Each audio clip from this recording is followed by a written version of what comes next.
Alhamdulillah sebab taufik, hidayah inayah dan iradah Allah berserta limpahan kasih sayangnya. Atas takdir dan takdirnya, kita dihimpunkan lagi bagi mengimarahkan kuliah duha pagi ini dengan pengajian berkitab Asam Garam 2, romantiknya rumah tangga Nabi SAW. Bersama yang dihormati Al-Fadil Ustaz Muhammad Luqman bin Mahtar atas izin Allah dengan jemputan yang berusaha barisan pihak pengurusan pertubuhan Gemah Nur Iman atas pimpinan yang dikasihi Bonda Hajah Nur Akiyah binti Haji Matpiah. Tak dilupakan yang dialu-alukan para hadirin yang dirahmati Allah SWT sekalian.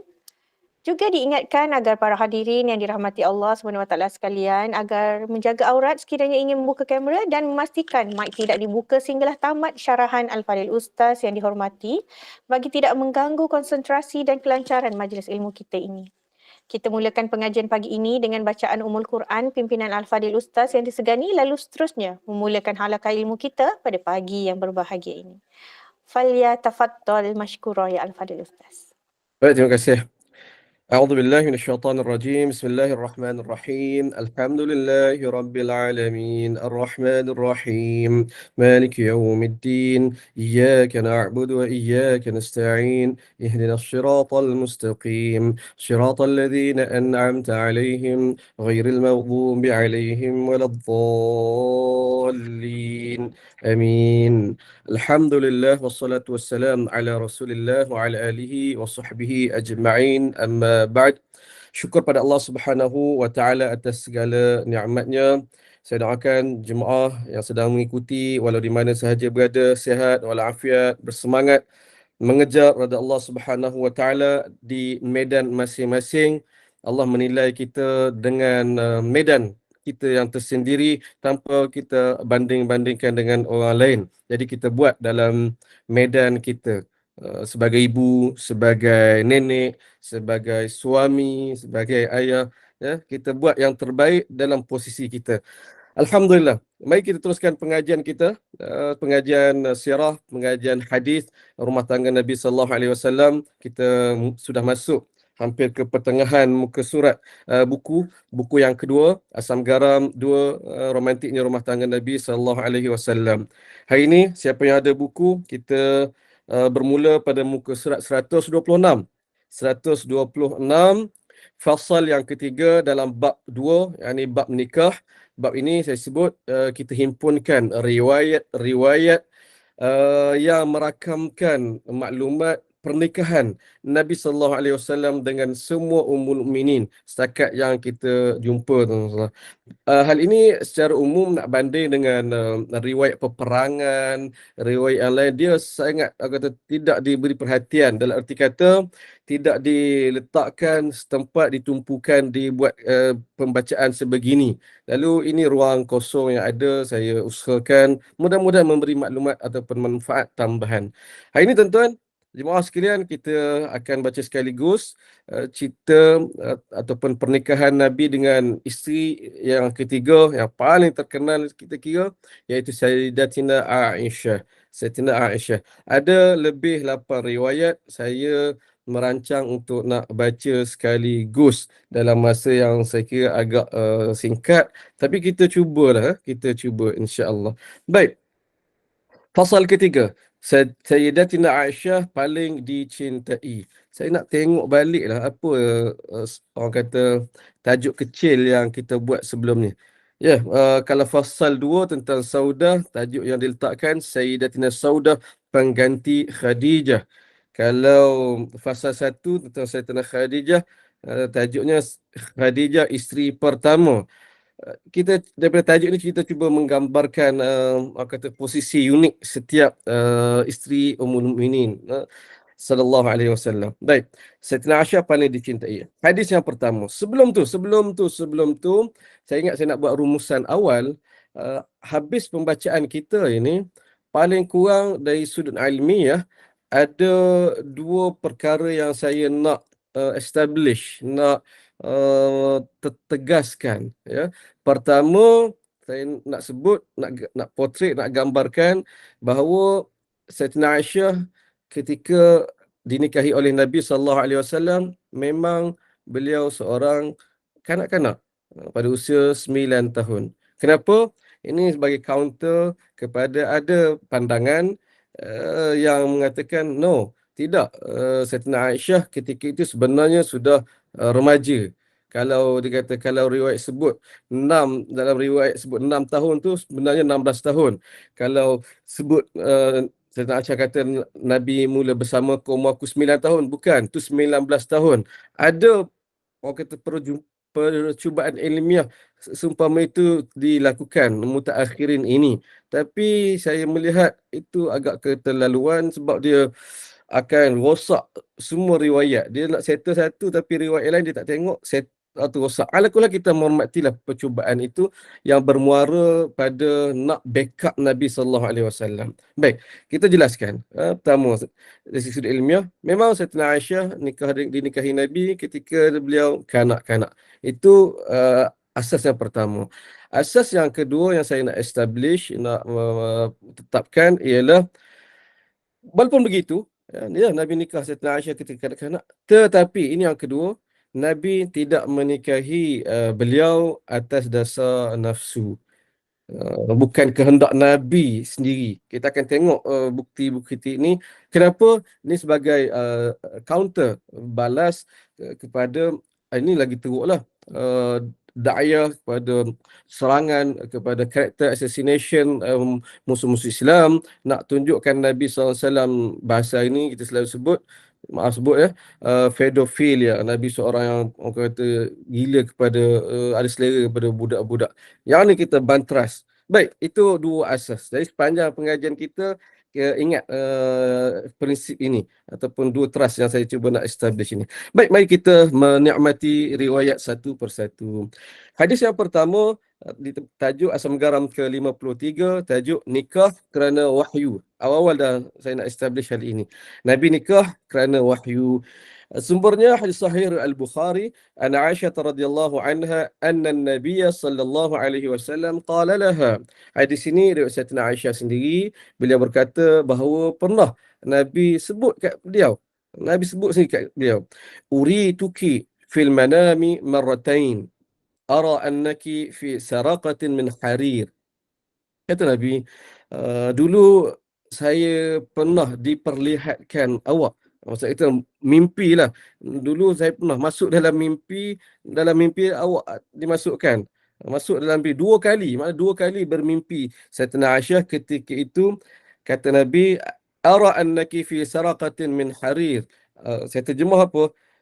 Saya lihat awak dalam balutan sutra. Takut saya ada salah faham pula. Bukan batu sutra tu dibalut macam pocong. Tak. Gambaran yang lain ialah sebagai sekujur manusia yang tertutup. Dia gambaran pengantin. Kalau kita boleh bayangkan ni adat-adat di tempat yang lain kan. Dia pengantin berpakaian cantik, lepas tu ditutup mukanya, tak nampak kan. Mereka diselak, dibuka, baru nampak wajah sebenar isteri tu. Itu gambaran dia. Nabi kata Nabi, aku nampak awak dalam keadaan begitu, malaikat yang bawa dalam riwayat yang lain, wa yaqul, dan malaikat berkata, hadhihi imra'atuka fakshif anha. Inilah isteri awak. Cuba buka tengok macam mana. Fakshif anha. Ini buka, bukan buka, ada selak kain yang menutupi wajahnya. Fa'idha hiya anti. Nabi pun buka. Tengok, ya Allah, Sayyidatina Aisyah. Fa'aqul. Lalu Nabi kata, aku pun respon, reaksi spontan ketika itu. Iyaku hadha min indillah yumdih. Sekiranya ini betul daripada Allah Subhanahu wa taala, akan terjadilah juga. Hadis riwayat Al-Bukhari, Imam Bukhari letak dalam kitab Perilaku Budi Pekerti yang Terpuji, bab pernikahan Nabi dan kedatangannya ke Madinah. Di bawah bab ini banyak lagi hadis yang lain yang merakamkan peristiwa yang sama. Baik, ringkas saja apa yang kita boleh pelajari yang cuba saya nak sampaikan. Pertama, sebelum kita hurai lanjut, dalam riwayat lain sebut 3 kali. Nabi mimpi 3 kali. Dalam riwayat Al-Bukhari sebut Nabi 2 kali. Jadi Imam Bukhari dia mengambil antara 3 dan 2 yang confirm 2. Antara 3 ke 2? 3 ke 2? 2 sudah tentu. Lalu di riwayat 2 ni disebut. Dan saya ingat kita tidak ada masalah untuk terima riwayat ketiga sebab dia basic dia sudah ada. Kata hampir 3 kali lah, paling kurang 2, hampir lebih 3 kali Nabi bermimpi. Dan pengulangan ini dia memberi maksud yang lain. Apa maksud dia? Seolah-olah nak menegaskan perkara yang dimimpikan oleh Nabi, dan mimpi itu salah satu cara Nabi menerima wahyu arahan daripada Allah Subhanahu Wa Taala. Sampai 2 sampai ke 3 kali ini, seolah benda ni ditekankan akan pasti berlaku. Dan mungkin dari pihak Nabi, dan sini saya punya andaian, agak berat juga Nabi nak menerima kenyataan ini. Ada beberapa, kan kita tahu ada beberapa peristiwa ya, wahyu Allah Subhanahu Wa Taala yang Nabi rasa agak berat, keberatan. Yang ni kita, dan ini secara tidak langsung membuktikan bahawa agama ini bukan agama rekaan Nabi sallallahu alaihi wasallam. Sebab Nabi sebagai rasul, asyhadu anna Muhammadar Rasulullah, kita bersaksi bahawa Nabi hanyalah utusan Allah. Ini akidah yang solid yang kita kena pegang. Nabi hanya penyampai. Al-Quran, As-Sunnah, apa yang berlaku itu Nabi sebagai pelakon, sebagai orang kata penggerak sahaja. Ada perkara ataupun arahan yang pada Nabi sendiri mungkin tak selesa Nabi nak laksanakan, tapi Nabi laksanakan dengan amanah. Walaupun ada ketikanya begini berkali-kali, ya. Peristiwa yang lain kita akan tengok pernikahan Nabi dengan isteri Nabi yang juga hal berlaku seumpama itu. Sampai Allah sebut dalam Al-Quran tentang hal itu, tentang keadaan Nabi yang agak keberatan. Baik, itu tempatnya nanti.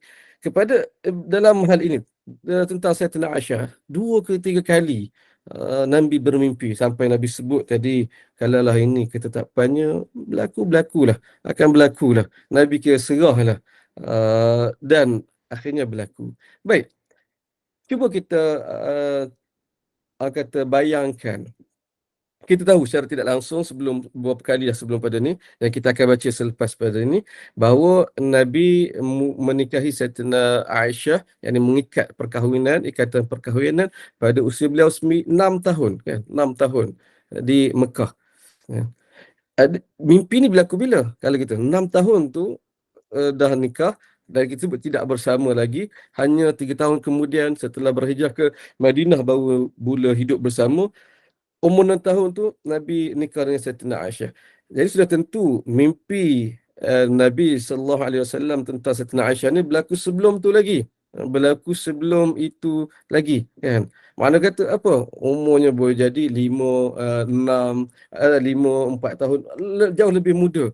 Mana ketika itu bahawa Nabi pun tak, kalau kita Nabi tak terfikir, dan ketika itu Nabi sedang sibuk kata ya berdepan ataupun sedang sibuk menghadapi ujian dakwah baginda dalam tempoh umur Sayyidatina Aisyah itu 3 tahun ke belakang, yang dekat itu kan, masa itu pemulawan Bani Hashim. Nabi sedang menerima tekanan yang kuat, dan ketika itu masih ada Sayyidatina Khadijah.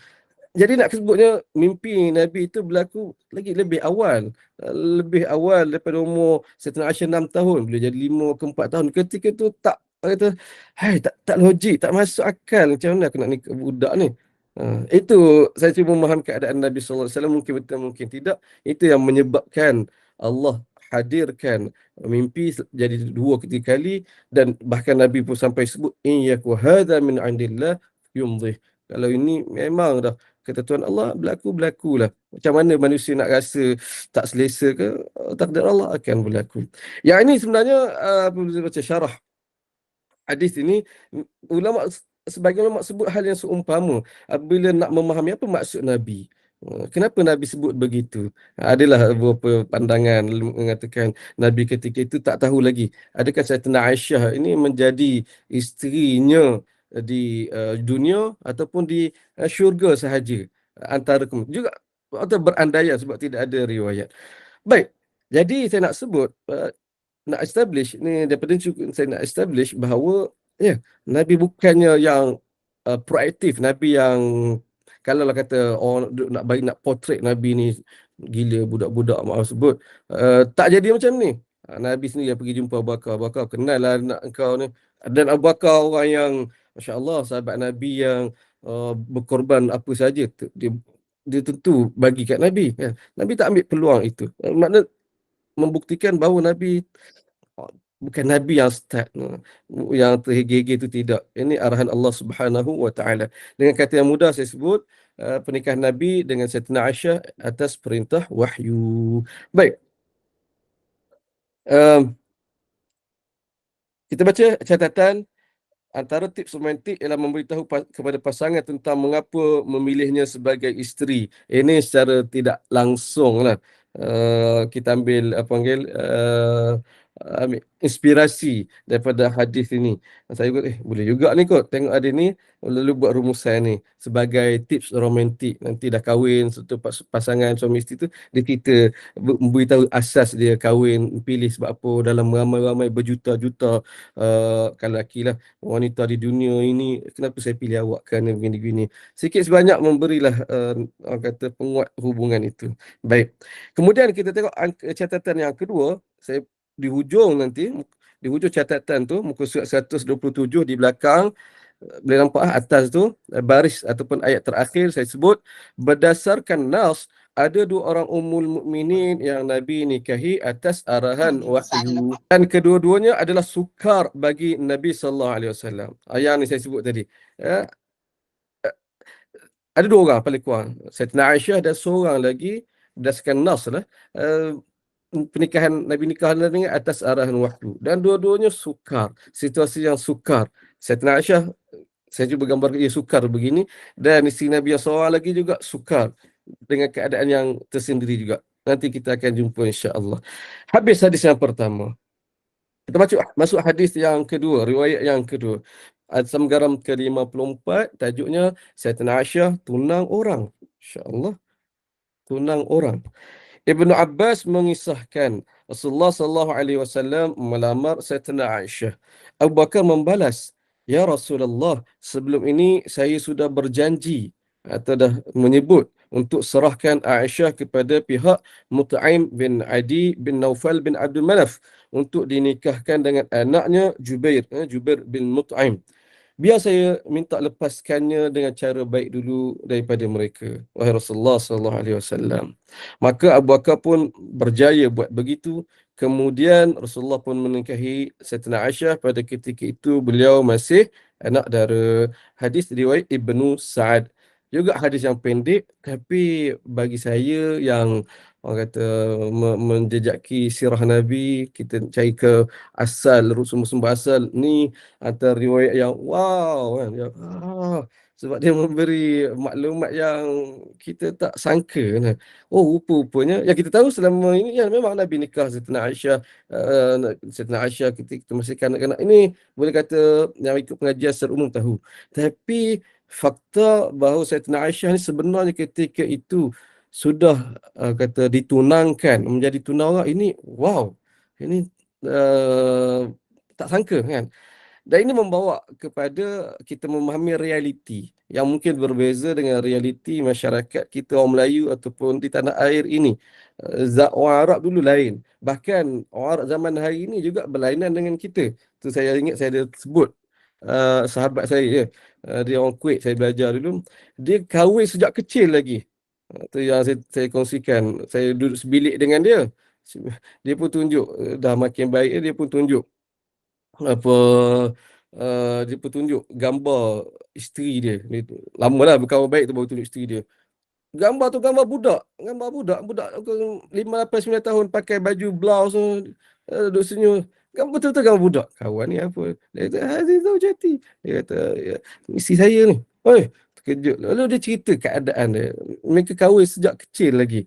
Ayah sama ayah dah ikat perkahwinan sejak kecil. Dah jadi isteri dah. Cuma kata tak pernah jumpa.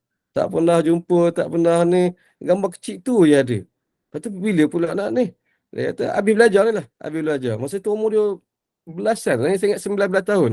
Dah masuk U dah. Kita tu dah 20 lebih. 20 tahun.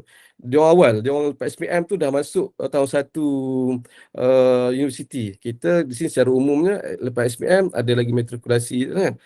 Itu dia dah ni dah. Jadi kita habis belajar, baru bekerja, baru orang kata duduk sekali. Hari ni ada budaya itu berterusan. tak pelik lah pada zaman 100,400 tahun yang lalu, pada zaman Nabi ini biasa, iaitu seorang kanak-kanak sudah dinikahi, ini kanak-kanak perempuan sudah dinikahi sejak awal lagi, sebagaimana berlaku pada Sayyidatina Aisyah, insya-Allah. Jadi sekali lagi nak untuk kita memahami bahawa pernikahan kanak-kanak pada zaman Nabi bukan benda yang pelik. Hari ini sahaja kan, apabila disebut tentang Nabi nikah serta Aisyah umur kanak-kanak jadi pelik dan dijadikan isu. Sebab apa tadi? Sebab kita menilai zaman dahulu dengan zaman sekarang. Ini dalam sebut sikit unsur ilmiah, dalam kata fenomena pembacaan sejarah, ini dipanggil orang kata perangai presentism, present semasa, iaitu pembaca sejarah, kita lah yang membaca sejarah, kita secara tidak sedar kita baca ni sejarah zaman dahulu, tapi secara tidak sedar kita menghukum, kita menilai perbuatan, kelakuan, apa situasi zaman dulu berlaku dengan standard hari ni. Tu kita jadi pelik, macam mana ni? Lepas tu petikai, macam mana Nabi orang kata bersama dengan hamba. Lalu kita menilai yang pada hari ini presentism. Jadi kita kena beringat. Sebab itu saya sebut belajar sejarah kita kena letak dalam situasi dia. Ya, sebenarnya tidak ada isu. Yang ni saya jadi rasa pelik jugalah apabila ada pihak yang dia nak backup Nabi, niatnya bagus, Alhamdulillah. Tadi dia tak sedar dia duduk dalam kena falasi presentism. Lalu dia menolak. Oh, tak boleh, bukan. Nabi tak nikah Sayyidatina Aisyah umur kanak-kanak, bukan. Sebenarnya berbelasan, dah belas. Yang hadis tersebut ini, itu ialah silap tu. Lebih kurang begitulah maksud dia. Tak kena lah, tak sampai kepada tahap itu ya. Baik, itu yang pertama. Pernikahan kanak-kanak benda yang biasa. Yang kita tahu yang berikutnya, Sayyidatina Aisyah sudah ditunangkan, sudah dah dijanjikan dengan orang lain, iaitu siapa tadi? Mut'aim bin Adi. Bukan dia orang dewasa. Siapa Mut'aim bin Adi ni kita sebut lepas pada ni, tapi yang nak dinikah bukan beliau, nak kenal dengan anak beliau, itu Jubair bin Mut'aim. Jubair bin Mut'aim nanti akan jadi sahabat Nabi sallallahu alaihi wasallam. Menarik tentang Mut'aim bin Jubair ini, alang-alang kita lalu nama beliau dan mungkin tidak berulang dah di tempat perbacaan yang lain sebab jarang kita kenal ataupun beri perhatian. Jadi saya ingat kita kena ambil peluang ni. Siapa yang tak pernah dengar ataupun pernah dengar tapi tak perasan watak ini, dan dia watak yang penting dalam sejarah ataupun dalam sirah Nabi sallallahu alaihi wasallam. Mut'aim bin Adi. Siapa beliau? Beliau antara tokoh Quraisy pada era Nabi berada di Mekah. Tokoh Quraisy yang dihormati sebaris dengan Abu Lahab, sebaris dengan tokoh-tokoh yang lain, Abu Jahal apatah lagi. Dia ni dihormati. Uniknya, nak kata sejarah ni atau persirahan Nabi ni, dia kata beauty, saya baru jumpa istilah beauty in the detail. Keindahan, keasyikan sirah itu berada pada detail, pada perincian maklumat yang kita dapat, bukannya umum begitu. Apabila kita sebut bahawa tokoh Quraisy, secara umum kita duk bayang bahawa mereka ni yang menentang Nabi. Betul, majoriti menentang Nabi. Tapi tidak semua majoriti. Ada di sana beberapa watak yang menjalankan ataupun peranan ataupun watak yang tersendiri kalau drama. Ya, dia tidak beriman. Ya, dia bersama dengan secara umumnya golongan yang menentang. Tapi dalam masa sama, watak-watak ini ialah watak-watak pembela secara tidak langsung. Tokoh paling besar ialah Abu Talib, kan? Pak saudara Nabi Abu Talib. Beliau tidak beriman. Beliau tetap menjadi ketua kepada Quraisy ini. Tapi beliau dalam masa sama pembela Nabi sallallahu alaihi wasallam. Hal yang sama Mut'aim bin Adi. Mut'aim bin Adi juga watak yang sama. Seorang gentleman. Paling kurang kena ingat beliau ni, dan dia tidak beriman lah, sampai sudah dia tidak beriman. Paling kurang ingat kisah pemulawan Bani Hashim, kan? Pemulawan Bani Hashim sampai 3 tahun tu, siapa yang di hujung-hujung tu yang tak tahan, dia yang apa yang paksa juga, aku nak pergi koyak apa perjanjian tu. Dia pun masuk dalam Kaabah, tengok dah hancur dah. Mut'aim bin Adi. Dia yang ni nampak dia kesian. Kemudian nanti lepas pada tu peristiwa Taif. Nabi balik kan, Nabi pergi Taif senyap-senyap.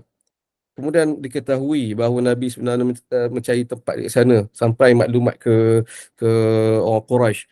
Nabi balik nak masuk ke Mekah tu, orang dah nak buat tindakan kepada Nabi. Siapa yang bela ataupun yang jamin perlindungan Nabi? Mut'aim bin Adi. Mut'aim bin Adi. Nabi tahu kedudukannya. Dan ada beberapa peristiwa yang lain. Ini Mut'aim bin Adi. Masya Allah. Dia tidak beriman. Ada hikmah tersendiri. Lalu anak dia nanti beriman. Anak dia pula menjadi tokoh orang yang ganti ayah dia. Juga membawa orang kata stand yang sama. Tidak beriman bersama dengan pihak lawan. Tapi tidaklah sekejam. Tidaklah sebenci yang lain. Jadi mereka ada peranan. Sebab itu ada riwayat, saya buat catatan dekat sini, apabila kita membaca Fathu Mekah, kisah Fathu Mekah, banyak ataupun sebelum nak masuk ke Mekah itu ada beberapa kata arahan khusus yang Nabi keluarkan kan. Antara Nabi keluarkan arahan blacklist, senarai bukan blacklist, wanted list. Senarai orang ni yang ada dalam senarai yang disebut ini jumpa kat mana-mana, hatta sekalipun duduk bergayut dengan kelambu Kaabah, bunuh. Ni wanted list. Baik. Kemudian ada senarai yang lain, ini senarai yang Nabi sebut. Ni ada beberapa orang ni tokoh yang mana mereka ni sebenarnya nakkan Islam lebih kepada duduk dalam kekufuran.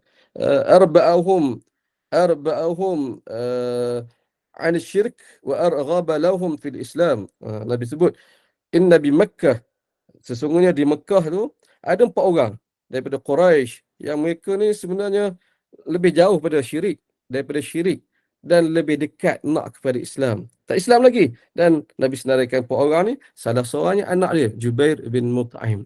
Masya Allah. Baik, ini sekali lalu tentang beliau. Kemudian kita baca tadi. Oh, rupanya kita dah tahu Sayyidina Aisyah tu dah jadi tunang, dan kita hubung balik dengan riwayat yang kita baca sebelum pada ni tentang Sayyidina Saudah. Bukan Nabi yang approach ataupun yang mula-mula, sebaliknya siapa? Seorang wanita kan.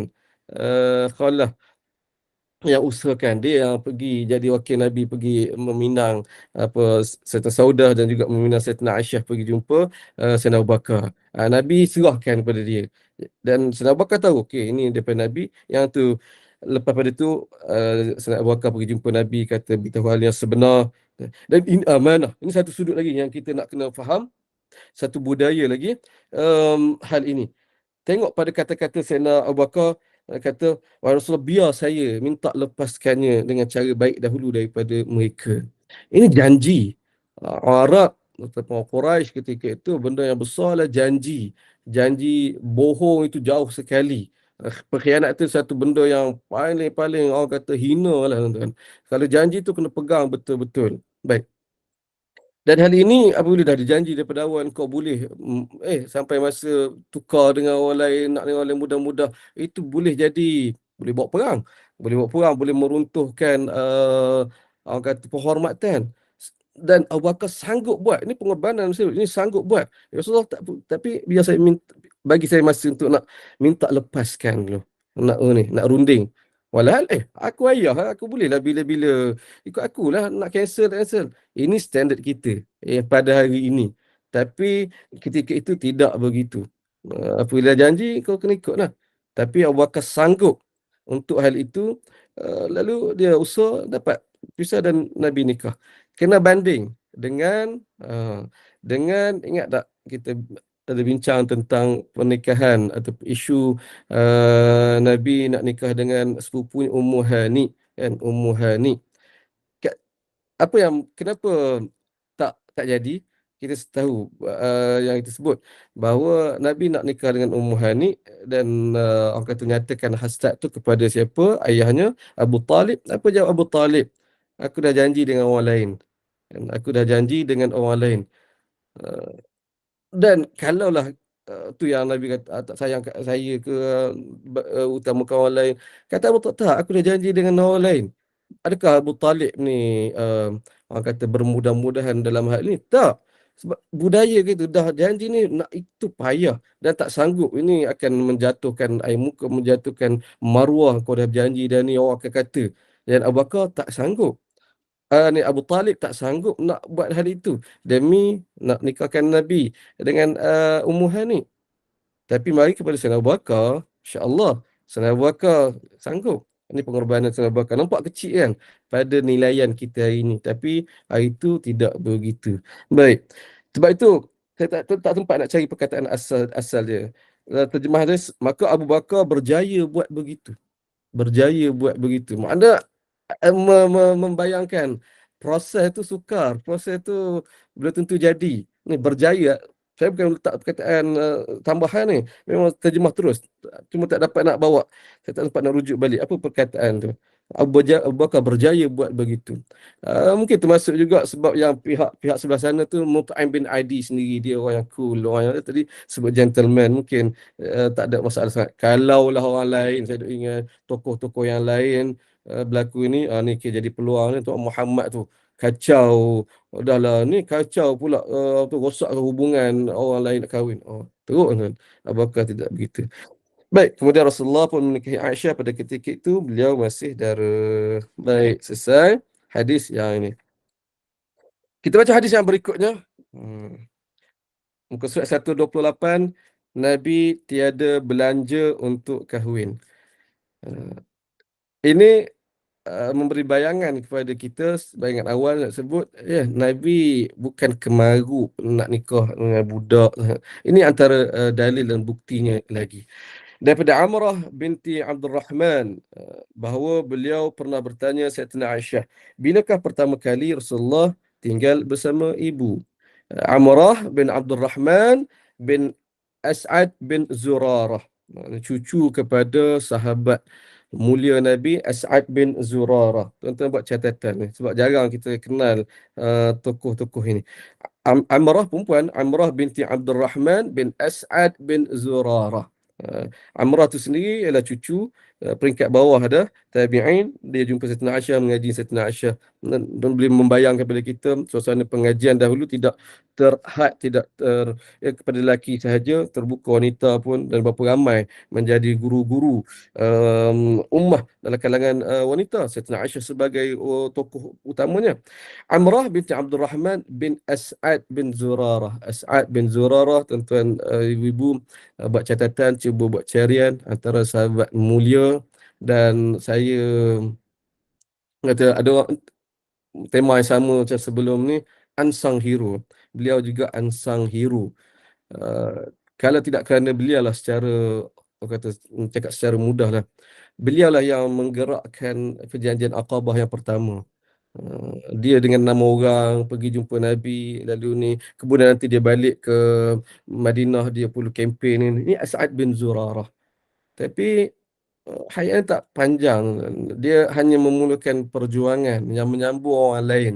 Tapi apabila Nabi berhijrah, tahun pertama saya ingat, tahun pertama Nabi berhijrah, dia pergi berniaga ke Syam tu, meninggal di sana. Itu habis. Orang sambil tak nampak dah peranan dia. Sebab tak ada dah ketika itu. Tapi nampak dia lah memulakan mata rantai hubungan hijrah itu sendiri, insya-Allah. Ini As'ad bin Zurarah, datuk kepada Amrah. Dia bertanya kepada Sayyidatina Aisyah, bila Rasulullah mula-mula duduk bersama? Beliau pun mengisahkan, semasa berhijrah ke Madinah, Nabi tinggalkan kami dan anak-anak perempuannya. Hadis ni panjang, saya baca perlahan-lahan. Saya tak nak orang kata tak nak tadakhul, nak komen secara kerap. Saya baca seperlahan, sekali lalu yang mendengar boleh cuba menjiwai situasi itu. Mana ada kemusykilan boleh tanya, dan mana dulu yang saya rasa ada kemusykilan saya akan jelaskan awal-awal. Sayyidatina Aisyah cerita, semasa berhijrah ke Madinah, Nabi tinggalkan kami dan anak-anak perempuannya. Siapa Sayyidatina Aisyah kata kami ni? Dia dan keluarga Sayyidina Abu Bakar, termasuklah anak-anak perempuan Nabi sallallahu alaihi wasallam. Ni kita tahu. Kita selalu nampak hijrah, Nabi hijrah dengan Abu Bakar. Nampak Allah perjalanan ni. Tapi kita jangan lupa yang orang di belakang. Pertama, orang yang ditinggalkan tu sendiri. Situasi orang ditinggalkan tu sendiri. Siapa? Sayyidatina Aisyah, kakaknya Ummul Kulthum. Macam mana keadaan mereka ditinggalkan di tengah-tengah orang yang nak bunuh, orang yang benci ayah dia. Itu satu. Dan situasi atau perasaan Nabi. Uh, kita tak cukup menjiwai ujian hidup Nabi. Ya, kita nampak Nabi hijrah tu, mungkin kita duk bayang satu sudut, Nabi runsing, Nabi sedang berdepan dengan orang nak kejar Nabi. Ya, betul satu.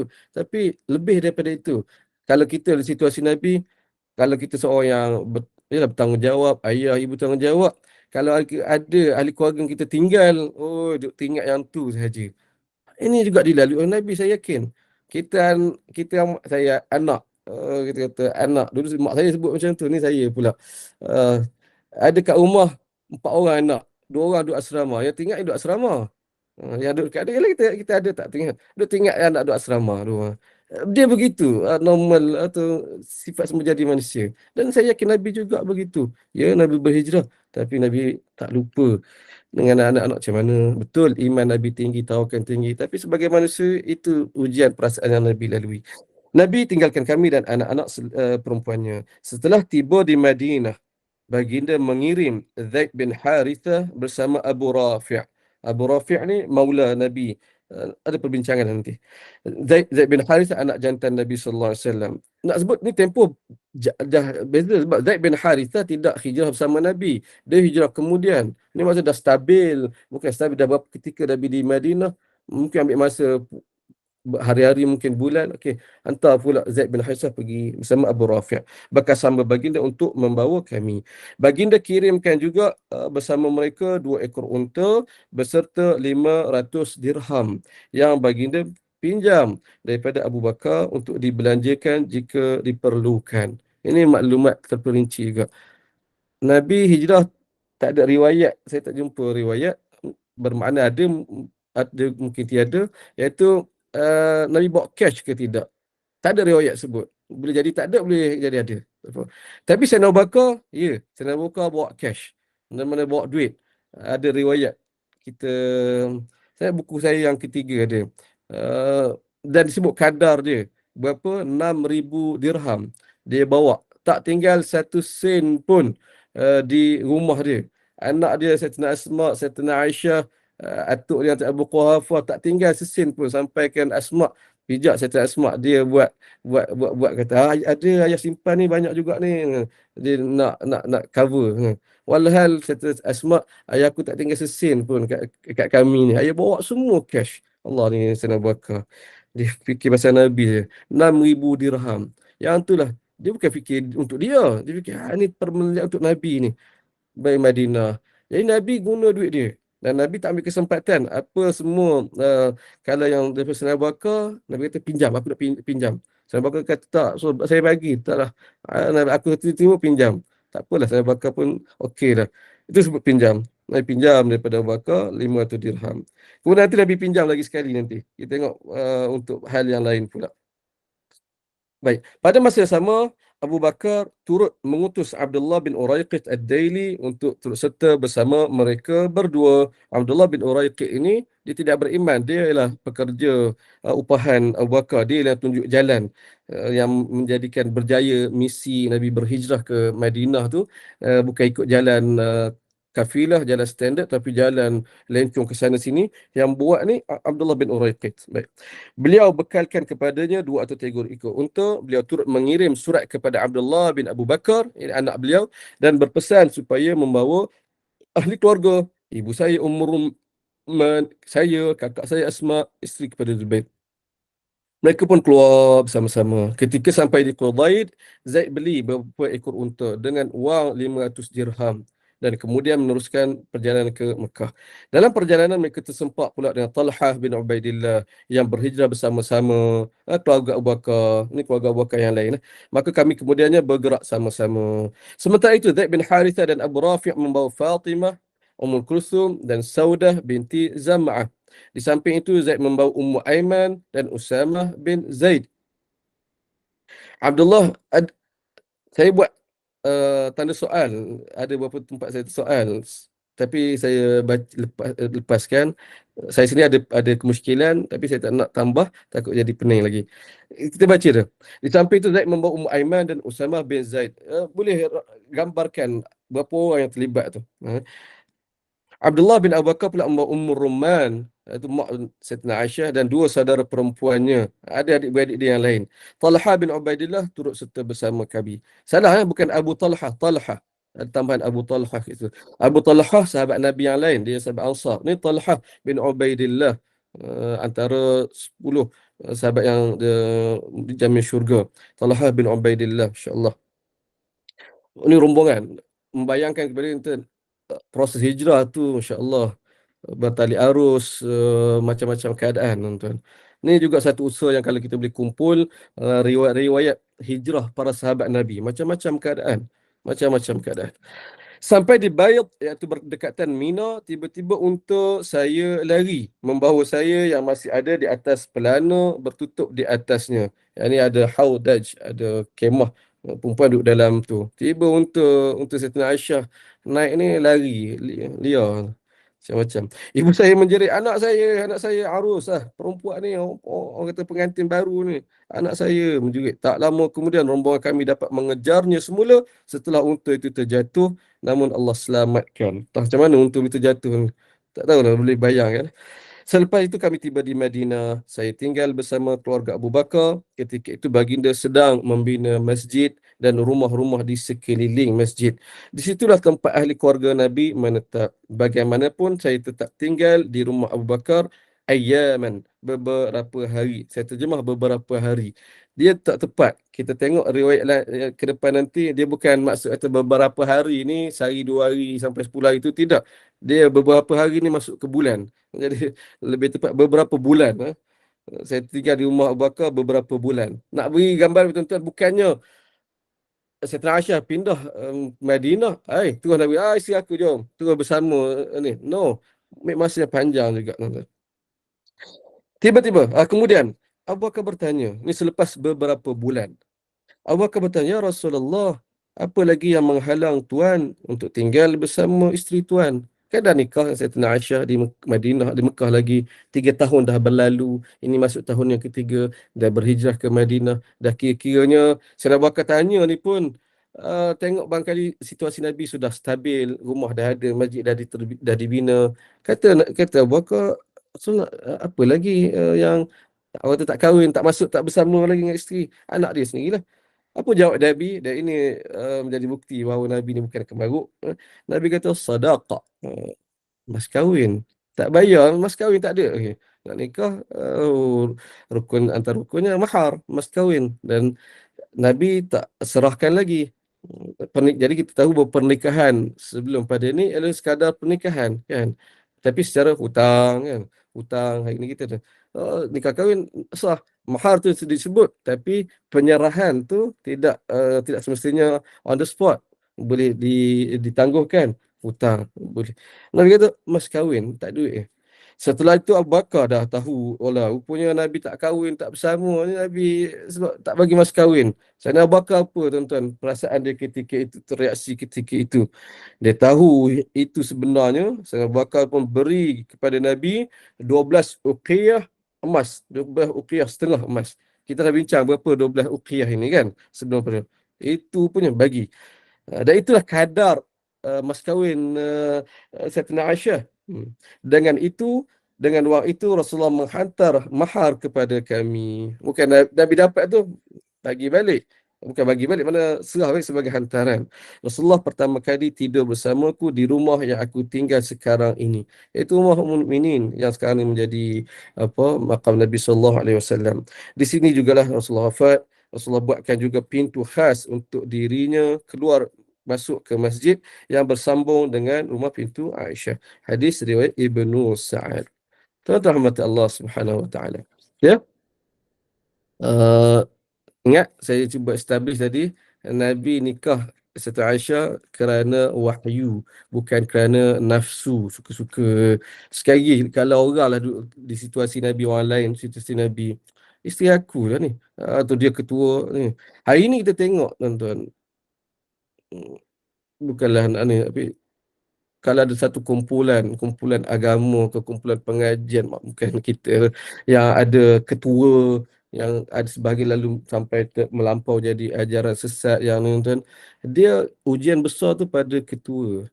Bagaimana lama kelamaan asal bermula baik, tapi lama kelamaan ketua itu tak sedar diuji, lalu menggunakan kedudukan dia. Uh, Lalu ni mudah. Nabi tak ada benda itu. Nabi tidak ada, tak kita terlepas ataupun selamat atau lulus daripada ujian kedudukan. Tuan-tuan, Nabi tak guna. Baik, habis hadis ini. Kita baca hadis yang berikutnya. Pukul 9 dah, tuan-tuan. Kita cepatkan lah. Kita cepatkan sebab saya nak buka soal jawab lagi nanti. Sebab saya ada nak ke tempat lain selepas pada ini. Kita baca. Saya cuba ringkaskan. Muka surat 130. Hari pertama bersama Nabi sallallahu alaihi wasallam. Sayyidina Aisyah ceritakan, ni hadis riwayat Al-Bukhari. Nabi menikahiku ketika aku berumur 6 tahun. Tak kala tiba di Madinah. Ni menikah maksudnya kita ikat perkahwinan tu, tapi tidak hidup bersama lagi. Kena beza. Nabi nikah dengan aku ketika aku umur 6 tahun, iaitu di Mekah. Tak kala tiba di Madinah, kami singgah di perkampungan Bani Harith Al-Harith bin Khazraj. Saya tak sempat nak buat carian gambar kedudukan perkampungan ni duduk kat mana. Sebab begini, perkampungan yang Nabi duduk, yang Nabi bina masjid, yang kemudian menjadi ada rumah-rumah Nabi, ini perkampungan Malik bin Najjar. Malik bin Najjar. Dan perkampungan sekitar-sekitar tu juga perkampungan pecahan kepada keluarga Bani Najjar. Ada pun perkampungan Bani Malik Khazraj ini di mana nak kena tengok balik. Namun kemudiannya aku demam sehingga rambutku menjadi rontok. Betul terjemahannya. Setelah sembuh, rambutku tumbuh lebat sehingga melebihi bahu. Kat sini saya nak minta kalau siapa ada maklumat, apakah penyakit yang menyebabkan rambut tu jadi rosak rambut, jadi gugur sebagaimana Sayyidina Aisyah kata ni. Menarik juga kalau kita boleh cari. Hari ni ada tak tu? Tentu mungkin boleh respon. Penyakit yang boleh menyebabkan rambut tu jadi gugur, jadi ni. Baik, setelah sembuh, rambutku tumbuh lebat sehingga melebihi bahu. Satu hari, ibuku Ruman datang menemuiku. Ketika itu, aku sedang bermain buaian bersama kawan-kawanku. InsyaAllah. Ibuku berteriak memanggilku. Lantas aku pergi kepadanya. Sedangkan aku tak tahu mak nak apa ni. Aisyah, balik eh. Macam kita. Aisyah, balik, balik, balik. Bergambar kita lah. Aisyah dengan main sonok buai. Mak nak apa? Pergilah dia sebagai anak yang taat. Ibuku memimpin tanganku sehingga beliau memberhentikan aku di depan pintu sebuah rumah. Aku termengah-mengah sebelum nafasku kembali reda. Kita boleh bayangkan situasi. Mak tahu cepat kalut ni, lambat dah ni. Anak tak tahu mana mak nak buat aku ni. Setelah kemudian ibuku mengambil sedikit air lalu membasuh muka dan kepalaku. Sejurus kemudian beliau membawa aku masuk ke dalam rumah. Rupa-rupanya ada wanita-wanita Ansar di dalam. Ada dah makcik-makcik, mak-mak andan dah duduk dalam tu. Mereka berkata, alal khairi wal baraka ala khairi ta'ir. Mudah-mudahan dapat kebaikan dan keberkatan. Mudah-mudahan dapat nasib yang baik. Ini doa-doa dalam bentuk ucapan kan. InsyaAllah bahagikan anak cucu Tiljana ni ucapan yang disebut untuk pengantin kan. Saya kata duk sebut tu. Dia masa tu umur berapa? 9 tahun, tak tahu benda lagi ni. Ibuku menyerahkan aku kepada mereka lalu mereka mengandam diriku. Saya kata aku tak tahu apa duk ni duk itu aku budak lah. Dan tidak ada yang membuat aku terkejut. Sedar-sedar tu baru tahu ni apa. Melainkan Rasulullah datang, kemunculan Rasulullah. Akhirnya ibuku menyerahkan diriku kepada baginda. Ya, ketika itu usiaku baru 9 tahun. Hadis riwayat Al-Bukhari. InsyaAllah. Tuan-tuan, Ruman dan catatan untuk ibu-ibu boleh baca siapa nama beliau dan apa kedudukan beliau. Saya buat highlight kat situ. Saya sebut beliau antara 22 sahabat wanita yang dijamin syurga. Ini berdasarkan satu himpunan atau mini, bukan research, pencarian kecil saya. Saya nak kumpulkan antara projek buku saya yang entah ke berapa. Saya nak letak tajuk buku dia 100 orang sahabat yang dijamin syurga. Dia sebagai nak pecahkan kefahaman umum masyarakat apabila sebut sahabat yang dalam syurga ni 10 kan. 10 orang sahabat yang dalam syurga. Saya kata aku nak kena counter. Yang tu 10 tapi bukan 10 tu saja. Dari kumpul-kumpul saya nak sampai angka 100. 100 orang sahabat yang dijamin syurga. Dari 100 tu antaranya yang jumpa 22 orang sahabat wanita yang dijamin syurga. Ini berdasarkan riwayat-riwayat yang disebut, tuan-tuan. Antara kat sini ada riwayat Tabaqat Ibn Sa'ad. Nabi sallallahu alaihi wasallam pernah sebut, siapa yang hendak melihat wanita bidadari, tengoklah Rumman. Ini secara tak langsung ialah uh, jaminan syurga. Mubasyarat sebagai berita gembira bahawa Sayyidina Rumman ini masuk dalam syurga. Jadi orang tu kalangan bidadari lagi. Masya Allah. Yang kita doakan lagi. Baik. Itu hadisnya. Kita baca hadis yang berikutnya. Syawal, bulan pernikahan. Ini ringkas tapi ada siapa yang kena, dia akan rasa special. Sebagaimana saya juga, Masya Allah, rasa special. Apa cerita dia? Hadis dari Ibnu Sa'ad, Sayyidina Aisyah berkata, Rasulullah menikahiku pada bulan Syawal, tahun ke-10 kenabian, 3 tahun sebelum hijrah. Baik. Ketika itu usiaku 6 tahun. Berkali-kali banyak riwayat sebut angka ini. Jadi tak boleh nak tolak. Sekali lagi, saya sebut apabila ada orang kata tak, bukan umur 6 tahun, 16 tahun. Ditolak satu hadis, riwayat lain macam mana? Tak jadi. 6 tahun. Rasulullah berhijrah dan tiba di Madinah pada hari Isnin 12 Rabiul Awal. Insya-Allah 12 Rabiul Awal, maklumat tambahan kita dapat dia bukan yang kita sambut sebagai bulan kelahiran Nabi, dan kita tahu yang lebih uh, sebenarnya itulah tarikh kewafatan Nabi, dan tambahan kita dapat dari sini 12 Rabiul Awal juga hari Nabi sampai di Madinah. Ya, umum memang Nabi sampai Madinah pada bulan Rabiul Awal. Dan riwayat ini memberi maklumat tambahan dan lebih terperinci. Hari Isnin 12 Rabiul Awal. Insya-Allah banyak reason, banyak sebab untuk kita mengenang 12 Rabiul Awal itu. Tapi bukan sekadar maulid, bukan sekadar maulid, insya-Allah. Kemudian Nabi mengadakan majlis pernikahanku juga pada bulan Syawal, selepas 8 bulan berhijrah. Tadi Nabi nikah dengan Sayyidatina Aisyah di Mekah bulan Syawal. Kemudian 3 tahun kemudian setelah berhijrah ke Madinah, Nabi orang kata ada walimah mula hidup sekali juga pada bulan Syawal, iaitu pada hari Nabi mula bersamaku, aku berumur 9 tahun. Kalau kita kira dia lebih kurang. Nabi sampai Rabiul Awal, Rabiul Awal masuk Rabiul Akhir sebulan, Rabiul Akhir. Ataupun Rabiul Awal, Rabiul Akhir, Jamadil Awal, Jamadil Akhir, Rajab, Sya'ban, Ramadan, Syawal. 8 bulan. Selepas pada tu. Yang ni kita sebut tadi, riwayat kita sebut, aku tinggal, Sayyidina Aisyah kata masa mula-mula sampai, aku tinggal duduk dengan ahli keluargaku, ayyaman, beberapa hari. Dia bukan beberapa hari, sehari dua tu tidak, tapi masuk ke bulan, iaitu sampai 8 bulan, insya-Allah. Hadis yang kedua daripada Abdullah bin Urwah daripada Aisyah berkata, Rasulullah menikahiku pada bulan Syawal dan mula menggauliku, iaitu bersama juga pada bulan Syawal. Maka isteri Nabi yang mana yang lebih bertuah daripadaku? Sayyidatina Aisyah turut suka, muka bersebelah, jika para perempuan dalam keluarganya bernikah pada bulan Syawal. Hadis dari Tabrani dalam Mu'jam Kabir. Dan memang secara perbincangan, saya ingat pembacaan saya tak sempat nak baca ni, semakkan semula. Kalau bincang tentang pernikahan, ada dibincang apakah bulan yang afdal untuk melangsungkan pernikahan berdasarkan riwayat ini, dan ada riwayat lain ketara tidak ada arahan langsung daripada Nabi, tidak, tapi secara perbuatan Nabi itu, dan juga daripada kata-kata para sahabat Nabi antara Sayyidatina Aisyah, bulan yang afdal untuk dilangsungkan pernikahan ialah bulan Syawal. Kalau boleh kita buat begitu. Lalu dikaji kenapa Syawal? Kerana secara umum Syawal itulah bulan yang atau kegembiraan. Ramadan lepas, kemudian satu Syawal itu bulan satu kemenangan meraihkan, nak gandakan lagi kemeriahan ketika itu dengan perkahwinan, iaitu Syawal. Jadi siapa yang boleh usahakan lepas pada ni untuk adakan majlis pernikahan bulan Syawal ni, uh, ambil manfaat ataupun menggunakan motivasi ikut sunnah Sayyidina Aisyah ni, insya-Allah mudah-mudahan ada pahala tambahan. Dan siapa yang secara umum lah, siapa yang rezeki nikah bulan Syawal, angkat tangan. Saya 3 Syawal. Ada. Oh, ada angkat, ada admin kat sana. Boleh berbincang ada.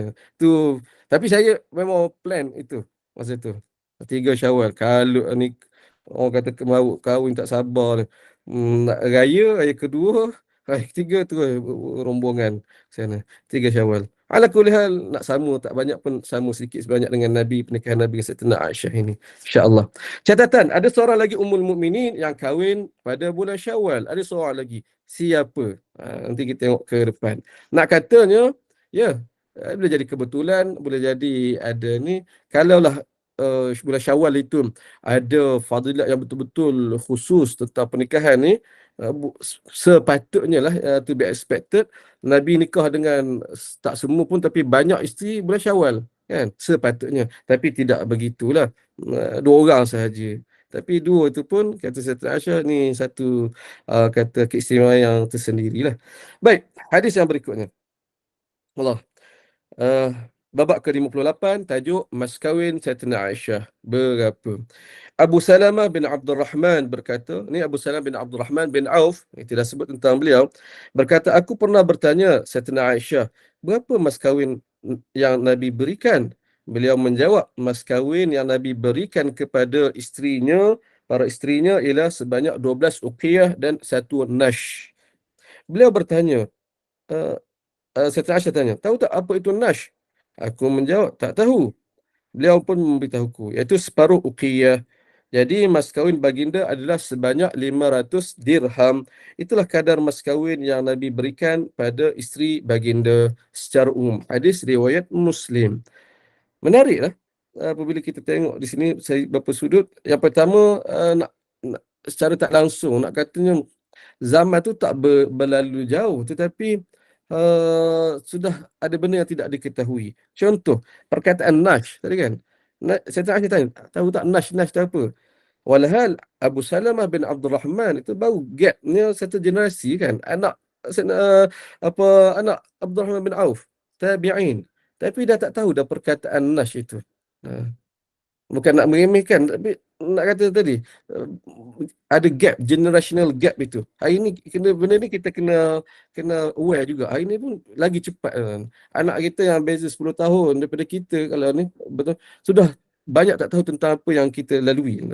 Jadi Ummu Salam ni Sayyidatina Aisyah kata, tahu tak nash tu apa? Nash tu separuh pada uqiyah. Dan kita dah buat kiraan, saya tak nak panjang. Kita dah buat kiraan, satu uqiyah ni berapa? Satu uqiyah ialah 40 keping dirham, darab 12 tambah pula satu nash 20 keping, jadi total 500 dirham. Daripada dirham ni dapat dari mana? Nabi pinjam kan, daripada Sayyidina Abu Bakar. Itulah mas kahwin secara umum kepada isteri baginda Nabi sallallahu alaihi wasallam.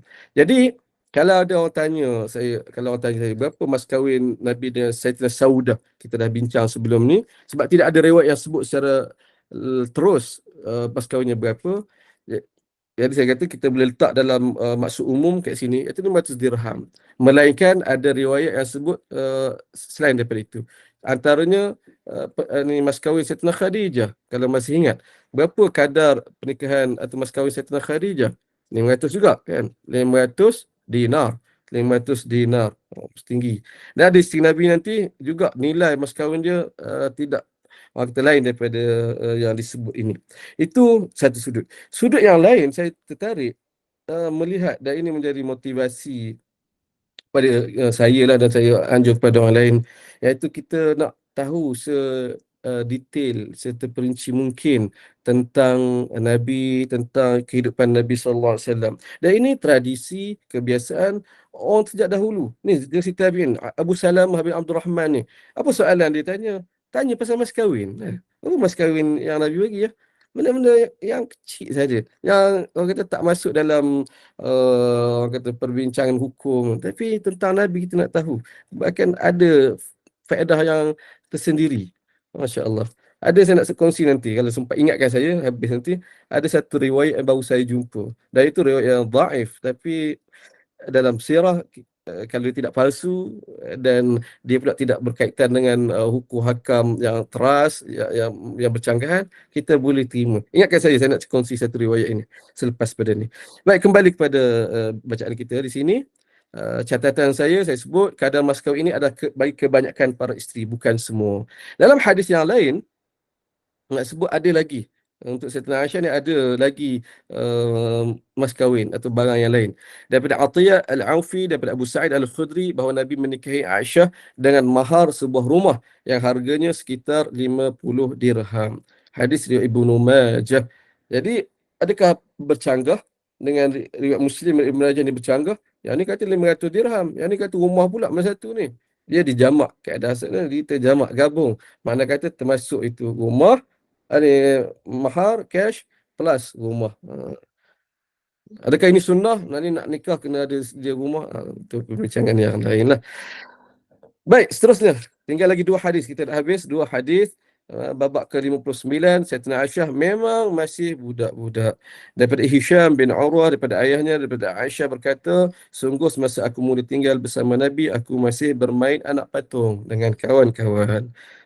Riwayat main anak patung ni berlanjutan walaupun dah kahwin. Yang ni Sayyidatina Aisyah kata, masa aku mula tinggal bersama Nabi, aku masih main anak patung dengan kawan-kawan. Umur dia 9 tahun kan. Dan kita dah baca awal sebelum ni riwayat yang Nabi balik dari perang Tabuk ataupun Khaybar. Kalau kita ambil perang Tabuk berlaku tahun ke berapa? 89 Hijrah. Masa tu umur Sayyidatina Aisyah dah belasan tahun. Masih lagi main anak patung. InsyaAllah. Riwayat Ibnu Sa'ad. Dan saya sudut yang lain, saya ingat bermain anak patung atau bermain benda yang fizikal ini, figur apa semua tu, dia secara tak langsung dia memberi, orang kata membantu dari segi pemikiran, dari segi otak kanak-kanak itu jauh lebih baik daripada menghadap skrin. Skrin nampak game, nampak ni, tapi dari segi kajian dia ialah pasif. Pasif.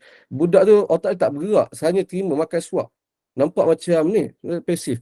Jauh keadaan lebih baik kalau anak tu kita biar bermain fizikal, main ni, ada pergerakan kat situ. Dia digerakkan otaknya secara aktif. Jadi kita kena tengok hal ini. Dan secara tak langsung saya nak sebut, entah boleh jadi Sayyidatina Aisyah ni bijak juga sebab banyak main nak patung ke tak. Secara tak langsung lah. Baik, hadis yang terakhir untuk perbincangan kita kali ini, Asam Garam ke-60. Ini sebagai tambahan. Ni sebagai, sebenarnya dah habis. Kita bincang tentang pernikahan semata-mata. Yang ni dah keluar konsep dia. Tapi saya masukkan juga sebab tak tahulah bagaimana kita baca. Ada kaitan kita, bagaimana tu saya nak kaitkan. Masih remaja sudah menjanda. Tak naklah spoil mood ceria nikah ni. Tapi saya rasa peluang untuk nak sebut hal ini kat sini. Sayyidatina Aisyah berkata, hadis ini ada riwayat Al-Bukhari, Muslim, Abu Daud dan lain-lain. Cuma saya ambil riwayat Ibnu Sa'ad ini tu untuk jumpa kat sini mula-mula dulu. Rasulullah menikahiku ketika aku berumur 6 tahun. Tazawwajani Nabi wa ana bintu 6 sinin. Umur aku 6 tahun. Wa banabi, Nabi mula hidup bersamaku, menggauliku ketika aku berumur 9 tahun. Kemudian waktu wafian Nabi, Nabi wafat ketika aku umur 18 tahun. Ni milestone jejak umur Sayyidatina Aisyah yang besar. 6 mula ikut pernikahan di Mekah, 9 mula hidup bersama, dan 10 tahun kemudian Nabi wafat, usia beliau 18 tahun. Ya, secara umum saya dah sebut sebelum ni, orang duk nampak bincang Sayyidatina Aisyah dia nikah umur kanak-kanak, nikah umur kanak-kanak nama ni. Tapi kita terlepas pandang hayat yang lebih besar dan yang lebih panjang beliau, iaitu start daripada umur dia 18 tahun, bermula dengan kewafatan Nabi, dia menjanda. Dan dia tidak boleh nikah lain. Hukum khas para isteri Nabi, mereka haram untuk berkahwin lain. Jadi umur daripada umur 18 sampailah beliau wafat pada usia sekitar 63 tahun, lebih kurang 40 lebih tahun beliau keadaan menjanda, masya-Allah. Dan ini saya secara tidak langsung menjadi motivasi yang besar. Para ummul mukminin adalah motivasi yang besar kepada golongan ibu tunggal, single mother, umat sepanjang zaman. Wallahu a'lam. Saya berhenti setakat ini. Saya serah pada pengurusi. Kita buka pada perbincangan dan soalan jika ada. Kalau tidak ada, kita berhenti. Ustaz, tadi Ustaz kata nak suruh ingatkan tentang riwayat yang Ustaz baru jumpa tu. Apa kata Okey. kita? Boleh yang tu. Kita Okey. habiskan satu. Okey. Okey. Tak ada kaitan dengan pernikahan, tapi dia ada kaitan dengan seorang Ummul Mukminin. Saya baru jumpa, dan Ummul Mukminin ni rare, jarang riwayat kita jumpa tentang beliau sebab tak sebagai Sayyidatina Aisyah, iaitu Sayyidatina Maimunah. Kenal lah semua Sayyidatina Maimunah binti Al-Harith. Saya baru jumpa riwayat tentang beliau, dan saya kira riwayat yang dhaif, tapi sebut dalam sirah kita boleh terima bahawa beliau ada bela anjing. Dan anjing itu ada nama Mismar. Anjing dia nama Mismar. Dan anjing itulah yang dia bukan bela sebagai pet dalam rumah tu, tidak. Tapi sebagai dia bawa berjalan, kalau musafir anjing itu dibawa sebagai mungkin jaga rumah. Ini perbincangan si hukum fiqh bela anjing. Baik. Dia tahu, oh dia pernah bela anjing. Anjing ada nama lagi Mismar. Dan satu ketika anjing dia mati. Anjing dia mati, dia menangis sangat. Dia kata, fuji'tu bi Mismar. Aku kesedihan akibat kematian Mismar. Menangis dia. Itulah riwayatnya. Nak sebut, sebab jarang tentang Maimunah ni jarang. Dan daripada riwayat ini, saya gabung dengan satu lagi riwayat yang sedia ada. Saya muat dalam buku yang lain kot. Maimunah ni juga dia ada belum. Sebelum ni kambing. Anak kambing lagi. Dan anak kambing tu mati. Ini dalam hadis ya. Dalam hadis Nabi tanya, mana anak kambing awak tu? Dah mati Rasulullah lah. Nabi kata, kenapa tak manfaatkan kulit dia? Semua dah mati, nak manfaat macam mana? Nabi sebut, innama, sesungguhnya yang haramnya daging, tapi kulitnya boleh digunakan. Lalu ni hukum sama kan. Dan kambing itu dalam riwayat nama dia Qamar. Nama dia Qamar. Kambing nama Qamar, anjing nama Mismar. Dia bagi nama. Apabila sebut bagi nama ni, seorang bagi nama kepada haiwan peliharaan dia, dia menggambarkan itu, pertama orang ni memang yang passionate kepada haiwan. Yang kedua, haiwan itu memang haiwan yang disayangi. Dan daripada dua riwayat ini, saya kalau akan terlaluan untuk saya nak rumuskan, Sayyidatina Maimunah ni boleh jadi model untuk pencinta haiwan. Siapa yang minat, yang ada ciri kecenderungan dia memang minat sangat haiwan, boleh berkiblatkan, tapi jadikanlah ikon Sayyidatina Maimunah ini sebagai teladan dia, isteri Nabi sallallahu alaihi wasallam. Jadi secara tidak langsung saya sebut ini nuansa baru dalam sirah Ummul Mukminin. Masya-Allah. Itu je lah saya nak kongsikan. Baik, kembali pada pengurusi. Ada soalan lain? Ada muskilan lain? Menarik juga tu Ustaz. Tapi disebabkan Ustaz nak keluar tu, jadi saya rasa kita buka dulu kepada jemaah yang siapa yang nak berkongsi ataupun bertanyakan soalan. Silakan. Assalamualaikum Ustaz. Waalaikumsalam warahmatullahi. Ya, Mak Wan. Semua isteri Nabi itu haram berkahwin semula, kan? Betul. Okey. Selepas kematian Rasulullah, memang diwar-warkan ataupun diwatakan ataupun dihebahkan mengatakan mereka itu tidak boleh dipinang atau berkahwin semula, ataupun semua orang mesti maklum. Macam mana Ustaz? Masya Allah, bagus soalan tu. Saya kata Mak Wan ni gaya soalan profesor ni, intelek. Allahu Akbar. La haula wala quwwata illa billah. Betul. Menarik soalan tu. Bagaimana diketahui bahawa isteri Nabi ni haram dinikahi? Dia berlaku sebelum kewafatan. Dia berlaku pada hayat Nabi lagi. Bermula dengan satu insiden, ada sekumpulan sahabat Nabi duduk sembang-sembang dengan mereka, sesama mereka. Lalu seorang kata, nantilah Nabi, sampai masa nanti Nabi tak ada, aku nak ambil isteri Nabi yang ni. Yang tu kata, aku nak ambil Aisyah. Ini disebut. Adakah mereka ni mengharapkan Nabi mati? Tak, realiti Nabi akan pergi, dan sudut kita secara baik, mereka nak bela isteri Nabi ni. Dan itu sebenarnya secara umum kenapa zaman Nabi orang apabila meninggal, yang tu nikah dengan kawan, isteri kawan dia ni, sebab pembelaan. Jadi ini perbincangan mereka. Bukannya kemaruk nak ambil alih isteri orang, tidak. Isteri Nabi apatah lagi, bukan. Mereka bincang, aku nak ambil Aisyah, aku jaga Ummu Salamah. Memang bincang benda tu. Turun ayat Allah Subhanahu Wa Taala kepada Nabi menjelaskan hari ini. Ayat berapa? Siapa boleh rujuk balik? wa ummahatu wa azwajuhu ummahatukum, tu ayat dia. Dan isteri-isteri baginda ialah ibu-ibu kamu. Allah angkat status isteri Nabi tanpa mengira usia, mereka ialah ibu. Ibu dan ibu sekali orang beriman, terus sekaligus membawa maksud haram dinikahi begini ni. Itu dia. Jadi berlaku pada hayat Nabi lagi. Uh, Boleh nanti siapa-siapa dapat rujuk semula. Apa ayat, dekat mana ayat dia? Wa azwajuhu ummahatukum. Jelas, jelas Mak Wan. Jelas Ustaz, terima kasih. Sama. Nanti saya cari. Wa azwajuhu ummahatukum. Surah berapa tu Ustaz? Tu saya tengok lah. Siapa yang dapat jumpa dulu. Nombor siapa dia jumpa dulu. Okey. Surah Al-Ahzab ayat 6. النبي أولى بالمؤمنين من أنفسهم وأزواجه أمهاتهم وأولو الأرحام بعضهم أولى ببعض. Ayat ini dan ada ayat-ayat lain juga saya ingat Nabi turun. Boleh baca tafsir dia nanti.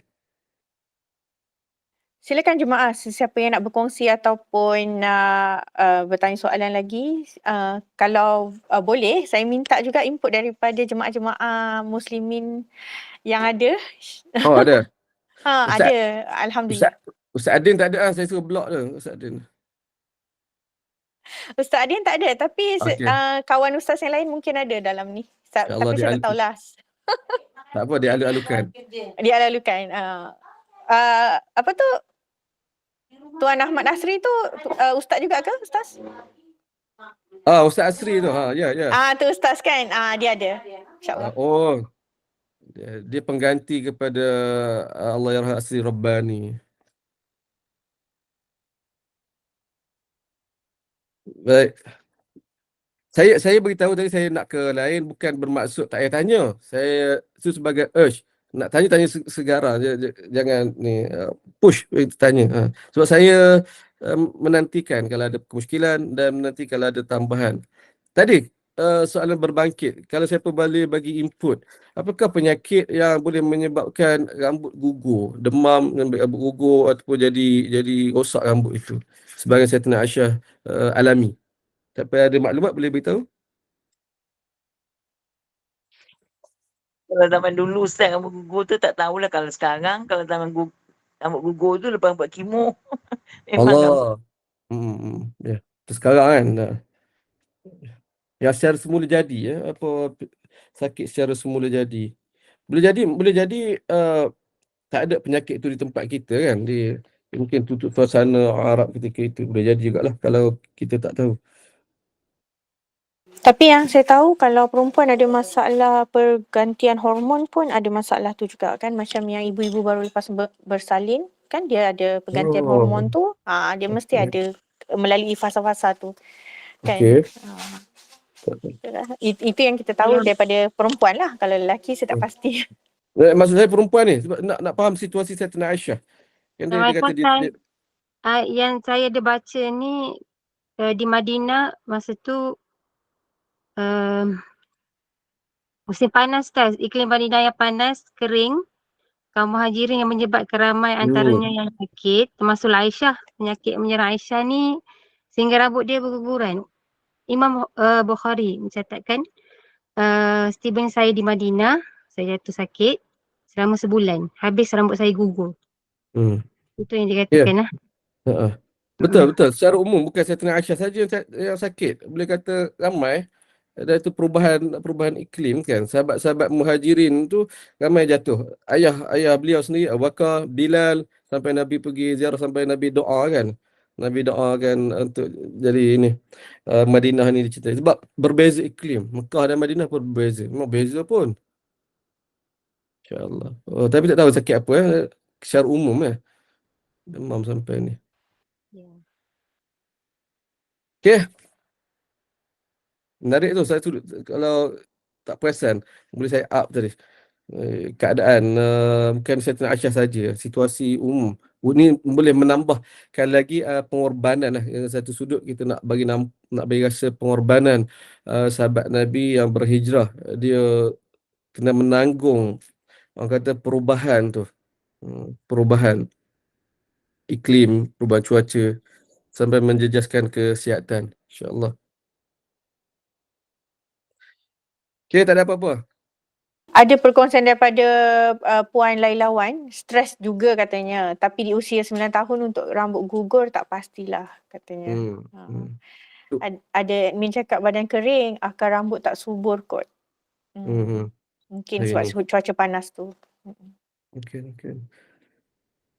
Tapi kalau panas, sebenarnya Mekah tu lagi panas. Madinah dia sejuk. Tak apa, itu perbincangan. Okay, ada sebagai input lain? 9.30. Boleh ikut pengajian kita? Saya ingat hadis yang kita baca ni secara umumnya agak straightforward. Mana baca sendiri pun boleh faham. Cuma saya rasa entah macam mana. Tu saya cakap. Ini kuliah pertama, buku yang kedua, dia ada keseronokan tersendiri. Saya lama last kali saya baca masa buat buku ni. Tapi apabila nak dikuliah, baca semula, renung semula, dia ada input-input lain, kita dapat sudut pandang yang lain. Itu yang menarik. Saya cuba tambah lah.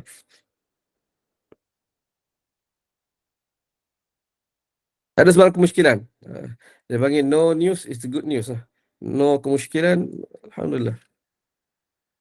Alhamdulillah, dia memang jelas dan memang senang difahami. Rasanya itulah, cumanya mungkin bila kita makin jauh tu nanti baru datang persoalan. Saya rasa macam tu. Soalan tertangguh lah. Boleh bawa ke depan nanti insyaAllah. Okay, kalau tak ada apa. Kalau dah tiada lagi jemaah yang nak bertanya atau menambah, saya mohon kita tutup dulu perjumpaan kita hari ini. Boleh Ustaz? Boleh. Boleh ya? Baik. Alhamdulillah, pengajian Sirah Asam Garam 2, romantiknya rumah tangga Nabi Muhammad SAW dengan kupasan-kupasan dan perbincangan hadis, tadabbur kita dan perkongsian para sahabat pencinta ilmu usai dengan kelancaran, dan diharapkan agar kita semua Allah kurniakan kefahaman lalu kita dapat istifadah dengan ilmu yang kita perolehi pada pagi ini. Jazakallahu khairan katsira buat Al-Fadil Ustaz Muhammad Luqman bin Mahta atas curahan ilmu dan pencerahan buat keluarga besar Gemenur Iman. Hanya Allah yang selayaknya membalasnya. Jazakumullahu khairan juga buat para hadirin dan juga semua para penginfak istiqamah yang dirahmati Allah, juga para ahli tadbir urus Gemenur Iman Istiqamah dan berdedikasi sekalian. Semoga Allah gantikan segala pengorbanan dan sumbangan kalian dalam jalan dakwah ini dengan limpahan kebaikan dan nikmat. Diharapkan kita semua Allah pilih lagi untuk mengimarahkan kuliah asar pada 5 petang nanti bersama Al-Fadil Ustaz Ilin Aminin bin Muhammad Saleh dengan pengajian Fiqh Misbahud Duja Syarah Safinatun Najah. Saya Adik Irma binti Sukir dan pihak pengurusan memohon ampun dan maaf atas hilaf dan kelemahan kami dalam mengacarakan kuliah pagi ini. Sebelum kita akhiri keberadaan kita di taman-taman syurga yang dipayungi sayap malaikat ini, saya mohon pimpinan bacaan tasbih kafarah dan suratul As daripada Al-Fadil Ustaz yang disegani. Sehingga kita bertemu lagi, akhir kalam, wabillahi taufiq wal hidayah. Assalamualaikum warahmatullahi wabarakatuh. Silakan Al-Fadil Ustaz. Waalaikumsalam warahmatullahi wabarakatuh. Subhanakallahumma wa bihamdika asyhadu an la ilaha illallah asyhadu anna Muhammadan abduhu wa rasuluh. Bismillahirrahmanirrahim. Wal 'asr innal insana lafi khusr illa alladhina amanu wa 'amilus solihat wa tawashaw bil haqq wa tawashaw bis sabr. Shadaqallahul azim. Terima kasih semua. Mohon ampun, maaf atas salah silap dan segala kekurangan. Kita bertemu insya-Allah